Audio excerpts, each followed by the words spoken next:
আমাদের জুলাই গণঅভ্যুত্থান জাদুঘর সেইখানে মাননীয় মন্ত্রীকে কেন সভাপতি হতে হবে? সেটা তো মন্ত্রণালয়ের অধীনে একটি প্রতিষ্ঠান। আপনি জানেন মাননীয় স্পিকার যে অন্তর্বর্তী সরকারের অধ্যাদেশগুলোকে নিয়ে একটা বিশেষ কমিটি করা হয়েছিল, যেই কমিটিতে 98টি অধ্যাদেশ সম্পর্কে আমরা ঐক্যমত পোষণ করেছি যে 98টি অধ্যাদেশ অ্যাজ ইট ইজ এটা সংসদে আসবে বিল আকারে এবং পাস হবে। বাকিগুলোতে কিছুটাতে নোট অফ ডিসেন্ট সংশোধনী আছে, সেটা নিয়ে আলোচনা হবে।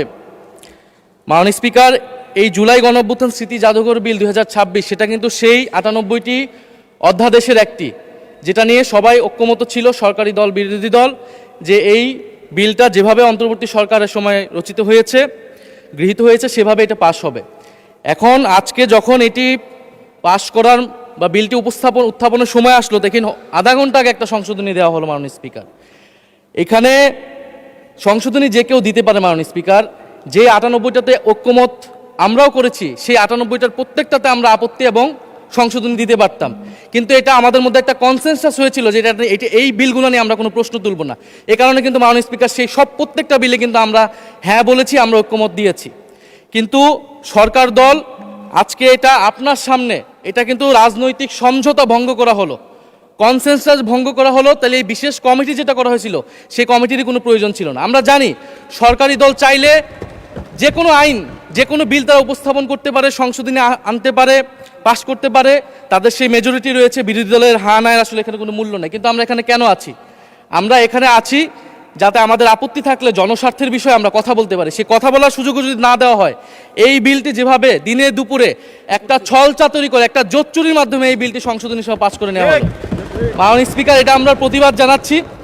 এবং যেই সংশোধনী, স্পেসিফিক সংশোধনী নিয়ে যদি আমি একটু বলি 2 মিনিট, যেখানে 2টি সংশোধনী, বিশেষ সংশোধনী এনেছেন একজন মাননীয় সংসদ সদস্য, যেখানে তিনি প্রস্তাব করেছেন যে সংস্কৃতি বিষয়ক মন্ত্রণালয়ের দায়িত্বে নিয়োজিত মন্ত্রী বা প্রতিমন্ত্রী এই জাদুঘরের যে পরিচালনা পর্ষদের সভাপতি হবেন।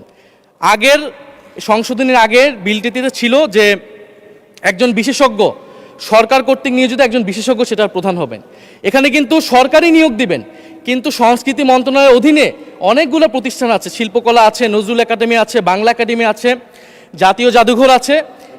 এই প্রতিষ্ঠানগুলো কিন্তু, এটা মাননীয় স্পিকার আপনি যেমন রেওয়াজের কথা বলেন, এটাও কিন্তু রেওয়াজ, এখানে বিশেষ সংশ্লিষ্ট ব্যক্তি যাদের সাহিত্য, ইতিহাস, সংস্কৃতি এক্সপার্টাইজ আছে বা জাদুঘর নিয়ে এক্সপার্টাইজ আছে, তাদেরকে সেই দায়িত্বগুলো দেওয়া হয়। সেই ধারাবাহিকতাতেই জুলাই গণঅভ্যুত্থান স্মৃতি জাদুঘর, এটা কিন্তু কোনো শাখা জাদুঘর না, এটা একটা স্বতন্ত্র, একটা বিশেষায়িত জাদুঘর। যেই জাদুঘরের গঠিত হওয়ার সময় সকল পক্ষের মতামত নেওয়া হয়েছে, যেই জাদুঘরের স্মৃতি কথাতেও সকল পক্ষের, পুরা আমাদের শুধু গণ অভ্যুত্থানের নয়, আমাদের গত 16 বছরের ফ্যাসিবাদ লড়াইয়ের স্মৃতিগুলো নেওয়া হয়েছে, সব কিছুই সেখানে আছে। কিন্তু এখন যদি মন্ত্রীকে সেখানে বসানো হয়, প্রথমত এটা রেওয়াজ ভঙ্গ করা হয়, দ্বিতীয়ত এটা যে আমরা যেই সরকারের, বর্তমান সরকারের প্রবণতা দেখছি বাংলাদেশের সকল প্রতিষ্ঠানকে দলীয়করণ করা, সেটারই একটা ধারাবাহিকতা মাননীয় স্পিকার। আমরা দেখেছি বাংলাদেশ ব্যাংক দখল হয়ে, ব্যাংককে দলীয়করণ করা হয়েছে, স্থানীয় সরকার প্রতিষ্ঠানগুলোকে দলীয়করণ করা হচ্ছে, এমনকি ক্রিকেট বোর্ড, সেখানেও মাননীয় স্পিকার দলীয়করণ, পরিবারকরণ সব কিছু করা হয়ে গেছে। আমাদের মাননীয় মন্ত্রীদের সন্তানরা সেই ক্রিকেট বোর্ডের সদস্য হয়ে গেছে। এখন আমাদের জুলাই গণঅভ্যুত্থান জাদুঘর, সেইখানে মাননীয় মন্ত্রীকে কেন সভাপতি হতে হবে? সেটা তো মন্ত্রণালয়ের অধীনে একটি প্রতিষ্ঠান। আর দ্বিতীয় যে সংশোধনী, যে সরকার চাইলে যে কাউকে বাদ দিয়ে দিতে পারবে। এখন জুলাই গণঅভ্যুত্থান আমরা সকলে এক বাক্যে স্বীকার করি, এইটা সকল পক্ষের, ফ্যাসিবাদ বিরোধী সকল পক্ষের একটা অংশীদারিত্ব সেখানে আছে। এই জাদুঘর পরিচালনা করার ক্ষেত্র, যে কোনো গুরুত্বপূর্ণ সিদ্ধান্তের ক্ষেত্র এই জিনিসটা মানা উচিত, সকলের সেই কনসেনসাস থাকা উচিত। এখন সরকার সম্পূর্ণভাবে এটার নিয়ন্ত্রণে নেওয়ার চেষ্টা করা হচ্ছে, নিয়ে যাচ্ছে এই বিল পাসের মাধ্যমে।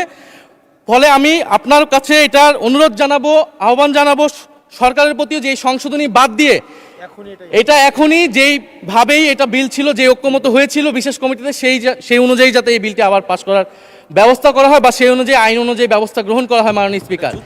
আর না হলে আমাদের এখানে থাকার কোনো দরকার নেই। সরকারের নজিরবিহীন যেভাবে দলীয়করণ চলতেছেন প্রতিষ্ঠানগুলোকে, আমাদের দেশে প্রতিষ্ঠানগুলো এই কারণেই দাঁড়ায় না, কারণ সরকার, তার দল, তার গুন্ডা বাহিনী, রাজনীতিবিদ সব কিছুকে তার নিয়ন্ত্রণে কেন থাকতে হবে?